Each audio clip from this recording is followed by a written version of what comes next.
বুঝেছই, তাই না? এই বিজ্ঞানের যুগে অনেকে তাবিজ কবচকে মিথ্যা বলে উড়িয়ে দেন। বিশেষ করে যারা কট্টর ধার্মিক তারা হয়তো বলবেন, আরে এসব ভুতুড়ে গল্প। কিন্তু আমি তোমাদের বলছি, এই ঘটনা আমার জীবনের সত্যি অভিজ্ঞতা। তাহলে ইয়ারফোন কানে লাগিয়ে বাতিটা নিভিয়ে চলে যাই সেই অতীতের এক ভয়ঙ্কর স্মৃতিতে। তখন আমি ক্লাস 2তে পড়ি, একটিমারে ছোট্ট ছেলে। আমার দাদু ছিলেন আমাদের গ্রামের একজন নামকরা বড় ডাক্তার। তিনি শুধু ডাক্তার ছিলেন না, ছিলেন গরিবের জন্য দোয়া। তার খ্যাতি এতটাই ছিল যে গ্রামের লোকজন একটা রাস্তার নাম রাখতে চেয়েছিলেন তার নামে। কল্পনা করতে পারো এমন সম্মান? দাদু গরিব রোগীদের বিনা পয়সায় চিকিৎসা করতেন। দূর দূরান্তে ছুটে যেতেন রোগী দেখতে, একটা টাকাও নিতেন না। আমার বাবা আর তার 7 ভাই বোনের সংসারে অনেক সময় খাবার জুটত না, তবুও দাদু কখনো কারো কাছ থেকে পয়সা নেননি। কিন্তু জানো, ভালো মানুষেরও শত্রু থাকে। আমি তখন ছোট, এসব কি বুঝতাম? আমার দাদুর ছোট ভাইয়ের বউ, তিনি দাদুকে একদম সহ্য করতে পারতেন না।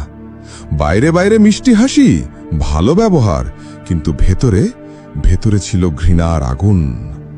আমরা তখনও জানতাম না এই ঘৃণা আমাদের জীবনে কি ভয়াবহ ঝড় নিয়ে আসবে। যখন গ্রামে দাদুর নামে রাস্তার নামকরণের কথা উঠল, তখনই শুরু হলো বিভীষিকা। হঠাৎ একদিন দাদু অসুস্থ হয়ে পড়লেন। আমরা তাকে তড়িঘড়ি গ্রাম থেকে শহরে নিয়ে গেলাম। তার অবস্থা ক্রমশ খারাপ হচ্ছিল। তিনি চিৎকার করে বলতেন, পিঁপড়া পিঁপড়া আমাকে কামড়াচ্ছে। কিন্তু ঘরে একটা পিঁপড়েও ছিল না। আমরা সারা ঘরে কার্পেট ছড়িয়ে দিলাম, তবুও দাদু কষ্টে ছটফট করতেন। তার সারা শরীর জ্বলছিল, যেন অদৃশ্য কিছু তাকে ছিঁড়ে খাচ্ছে। বাবা আর কাকারা তাকে নিয়ে ছুটলেন ডাক্তারের কাছে।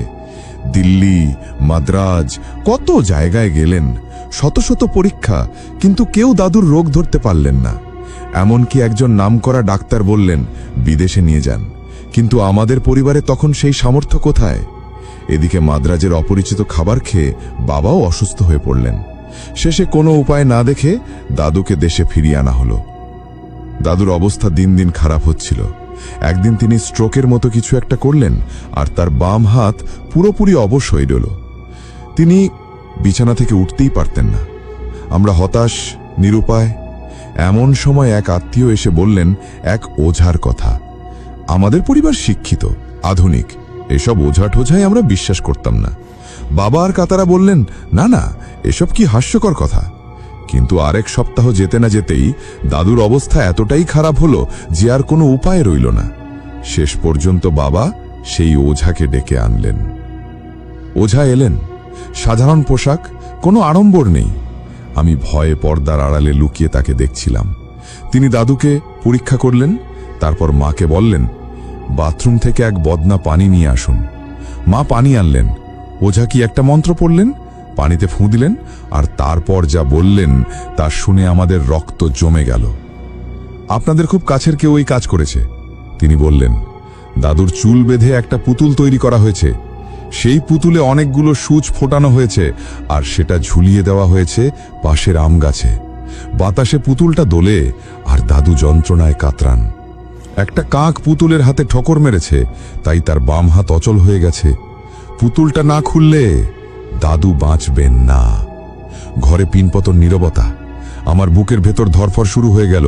পুতুল, সূচ, আম গাছ, এ যেন কোনো ভয়ঙ্কর স্বপ্ন। ওঝা পানিতে দোষীর নামের প্রথম অক্ষর দেখালেন। আমরা সবাই 2 2 4 মিলিয়ে বুঝে গেলাম কে এই কাজ করেছে, কিন্তু কাউকে কিছু বলিনি। আমাদের পরিবার শিক্ষিত, সম্মানিত।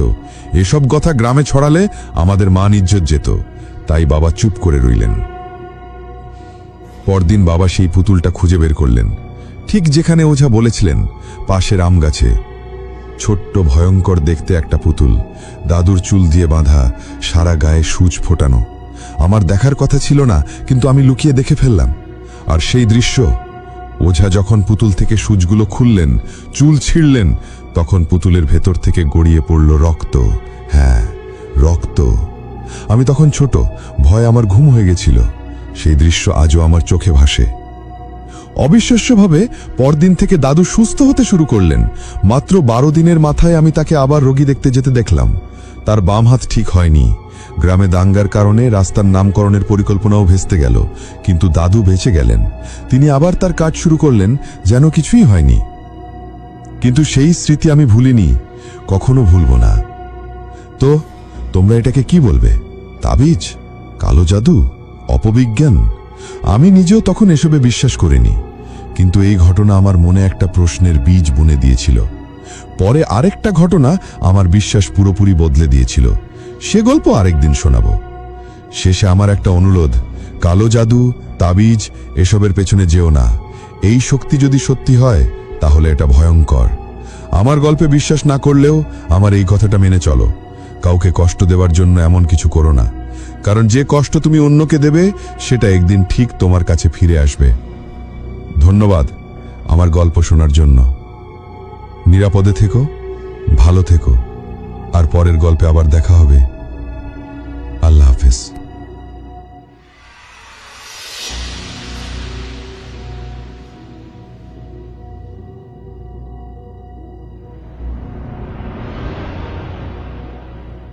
শুনেছই, তাই না?